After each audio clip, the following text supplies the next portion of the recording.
Have you heard about the new roadside tests for drivers over 70? It's a hot topic that's catching a lot of people by surprise, and for good reason. The UK is facing a huge shift in its driving population. More people are driving well into their 70s, 80s, and even 90s than ever before. This is fantastic news for independents, but it also puts pressure on the government to ensure our roads stay safe for everyone. Their latest answer? These new roadside capability checks. The problem is, many drivers feel these changes are being rolled out almost in secret. There hasn't been a big public announcement, which is why so many people have described the experience as a shock. Imagine driving along, minding your own business, and suddenly you're pulled over. You think it's a routine check, but then the officer starts asking you to perform tasks to test your reaction time or coordination.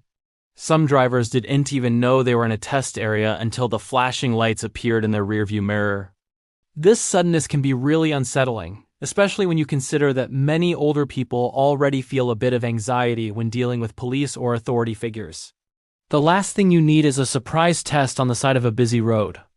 This lack of communication is causing a lot of confusion and stress, and it's raising a much bigger question. Is this the first step towards mandatory retesting for all older drivers? Right now, in the UK, once you hit 70, you just have to self-declare that you're fit to drive every 3 years. There's no compulsory test. But safety campaigners have been pushing for one for years, arguing it would reduce accidents. On the other side of the debate, many older drivers feel that targeting them based on age alone is unfair. They argue quite rightly that a newly qualified 17-year-old is statistically more likely to be in a serious accident than an experienced 75-year-old. This new roadside trial has landed right in the middle of this complex and emotional debate. Another major issue that's causing concern is the lack of consistency. The tests seem to vary from one stop to the next. Some drivers have reported being asked to simply read a number plate from a distance.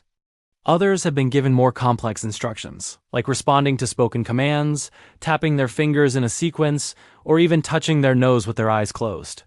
Without a clear, standardized procedure, how can anyone know what to expect or how to prepare? People want clarity, but so far, the authorities haven't released a full breakdown of what these checks involve.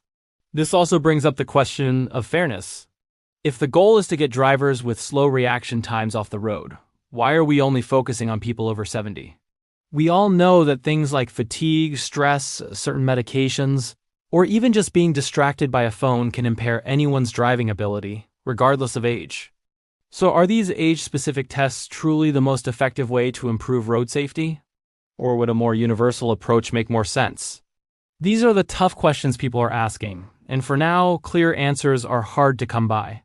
But let's not forget the human side of this story.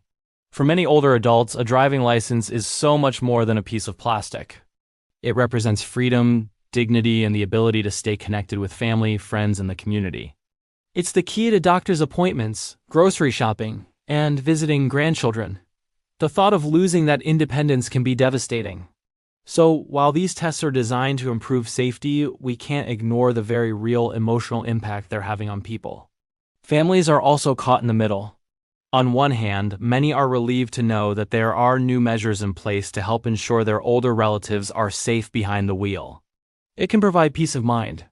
But on the other hand, they worry that a perfectly capable driver might fail a test simply because they got nervous or flustered under pressure. It's an incredibly delicate balance between protecting individuals and protecting the public. And it's a challenge the UK will be grappling with for a long time as this trial program expands. So, if you're a driver over 70 or you're approaching that age, what can you do? The best advice right now is to stay informed, stay prepared, and stay confident. Make sure you're getting your eyes checked regularly. Pay close attention to your health and talk to your doctor about how any medications might affect your driving. And if you do get pulled over for one of these checks, don't be afraid to ask questions if you're confused about what's happening. Your knowledge is your best defense. Remember, being tested doesn't automatically mean you're considered a bad driver. It's part of a wider effort to keep everyone on our roads safe. As this trial continues and more details emerge, it's crucial for all of us, whether we're drivers or have family members who drive, to stay updated. These roadside checks might feel surprising and even frustrating right now, but they are undeniably reshaping the future of driving standards in the UK. This is just the beginning of a much larger conversation about aging, independence, and responsibility on our roads. Thanks for watching. What are your thoughts on these new tests? Let me know in the comments below. And if you found this video helpful, please give it a like and subscribe for more updates. Stay safe out there.